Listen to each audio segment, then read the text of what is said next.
Hello friends, welcome to Rathi's kitchen. நான் உங்கள் ஏமா பேசுகிறேன். இன்றைக்கி நம்ம சேனலில் வீட்டிலேயே சுலபமாக ஜாங்கிரி எப்படி செய்கிறது தான் பார்க்க போகிறோம். ஃப்ரெண்ட்ஸ், இந்த ஜாங்கிரியை கடையில் வைக்கிற போலவே ரொம்ப டேஸ்ட்டாகவும் ரொம்ப சுலபமான முறையில் எப்படி செய்கிறது தான் பார்க்க போகிறோம்.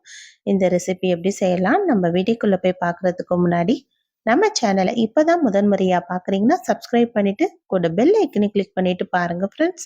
அப்போ தான் நான் போடுற வீடியோலாம் உங்களுக்கு நோட்டிஃபிகேஷனாக வரும். இப்போ வாங்க வீடியோக்குள்ளே போகலாம்.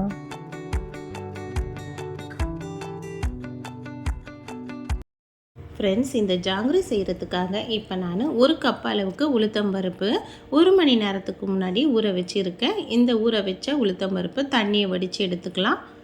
இப்போ நம்ம இதை எடுத்து அப்படியே ஒரு மிக்ஸி ஜாரில் மாற்றிப்போம்.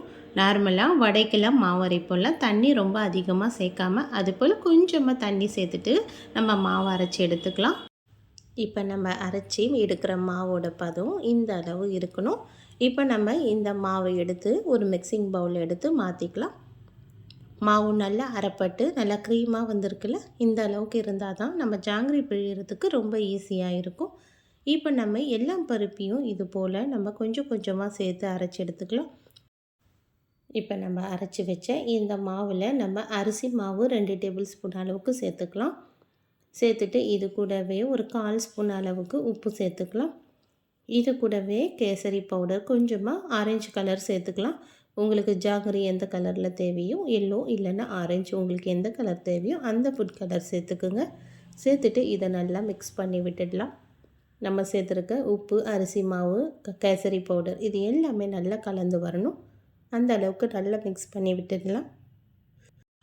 இப்போ மாவு நல்லா கலந்து விட்டாச்சு. கலந்து விட்ட மாவை இது ஒரு 10 நிமிஷத்துக்கு அப்படியே வச்சிடலாம்.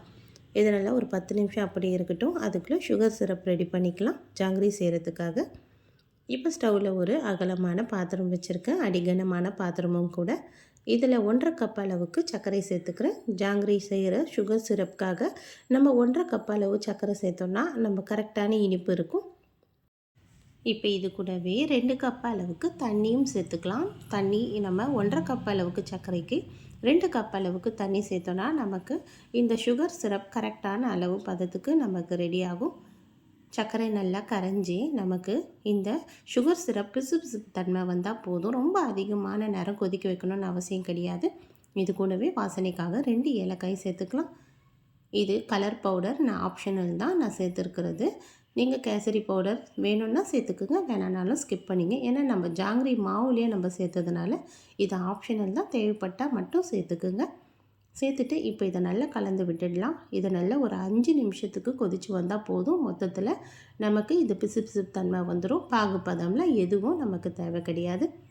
இது போல் கலந்து வரும்போதே நமக்கு கரண்டியில் ஒட்டுதில் நமக்கு தெரியும். ஏன்னா பிசுபிசுப்பு தன்மை வந்துச்சா இல்லைன்னா கையில் இது போல் தொட்டு பார்த்துக்குங்க. இப்போ நல்லா சுகர் சிரப் நமக்கு ரெடி ஆகிடுச்சு. ஸ்டவ் ஆஃப் பண்ணி விட்டுடலாம். பண்ணுறதுக்காக இது போல் ஒரு டம்ளர் எடுத்துக்கலாம். ஒரு பால் பேக்கெட்டு இல்லை உங்கள்கிட்ட கவர் எது இருந்தாலும் எடுத்துக்குங்க. இது போல் மேல் பக்கம் நல்லா பெருசாக கட் பண்ணி எடுத்துக்கலாம். விட்டுட்டு இந்த டம்ளரில் இது போல் உள்ளே வச்சுட்டு இந்த கவரை இப்போ இந்த கவர் இது போல் அகலமாக பிரித்து வச்சுட்டு நம்ம மாவு வச்சோன்னா ரொம்ப ஈஸியாக நம்ம வைக்க வரும். அதனால தான் நான் டம்ளரில் கவரை வச்சுட்டு இது போல் மாவு எடுத்து உள்ளே வைக்கிறேன். இதில் 2 கரண்டி அளவுக்கு மாவு நான் சேர்த்துக்கிறேன். உங்களுக்கு கவரில் எந்த அளவுக்கு ஸ்பேஸ் இருக்கோ அந்த அளவுக்கு நீங்கள் மாவு சேர்த்துக்குங்க. இந்த கவருக்குள்ளே இது போல் சேர்த்துட்டு நம்ம ப்ரெஸ் பண்ணோன்னா இந்த ஓரத்தில் நம்ம கட் பண்ணி விடணும். கட் பண்ணி விட்டால் தான் நமக்கு ஜாங்கிரி பிழிய ரொம்ப ஈஸியாக இருக்கும். கட் பண்ணுறதுக்கு முன்னாடி ஒரு ரப்பர் பேண்ட் போட்டு இதை நல்லா க்ளோஸ் பண்ணி விட்டுக்கிறேன். அப்போ தான் இந்த மாவு நம்ம ப்ரெஸ் பண்ணும் போது ரொம்ப ஃப்ரீயாக நம்ம ப்ரெஸ் பண்ணி எடுக்கலாம். இப்போ இந்த ஓரத்தில் ஒரு சின்னதாக சிசரை வச்சுட்டு நம்ம கட் பண்ணி எடுத்துக்கலாம். உங்களுக்கு ஜாங்கிரி எந்த அளவுக்கு திக்னஸ் தேவையோ அந்த அளவுக்கு திக்னஸில் நீங்கள் கட் பண்ணி எடுத்துக்குங்க. இப்போ கடாயில் எண்ணெய் சூடு பண்ணி வச்சுருக்கேன். நம்ம ஜாங்கிரி நேரம் பிழியறதுக்கு முன்னாடி இது போல் ஒரு பிளேட்டில் பிழிஞ்சு பார்க்கலாம். எந்த அளவுக்கு ரொம்ப சுலபமாக ஜாங்கிரி பிழிய ரொம்ப ஈஸியாக வருது பாருங்கள் ஃப்ரெண்ட்ஸ். உங்களுக்கு எந்த மாதிரி ஷேப்பில் தேவையோ அது இல்லாமல் எந்த சைஸில் தேவையோ அந்த சைஸில் ஜாங்கிரியை பிழிஞ்சிக்குங்க. நான் சின்னதாக தான் எனக்கு ஜாங்கிரி பிழியிறேன். உங்களுக்கு எதனா டிசைன் வேணும்னா கூட பூ போல் டிசைனில் நீங்கள் ஜாங்கிரி பிழிஞ்சிக்கலாம். ஸ்டவ் லோ ஃப்ளேமில் வச்சுட்டு நம்ம அப்படியே இது போல் ஒரு இடமா நம்ம பிழிஞ்சு விட்டுக்கலாம். நம்ம ஜாங்கிரி பிழிஞ்சு விட்டதுக்கு அப்புறமா இதை நல்லா ஒரு 2-3 நிமிஷம் நல்லா மீடியம் ஃப்ளேம்லேயே வச்சு செவக்க விடணும்.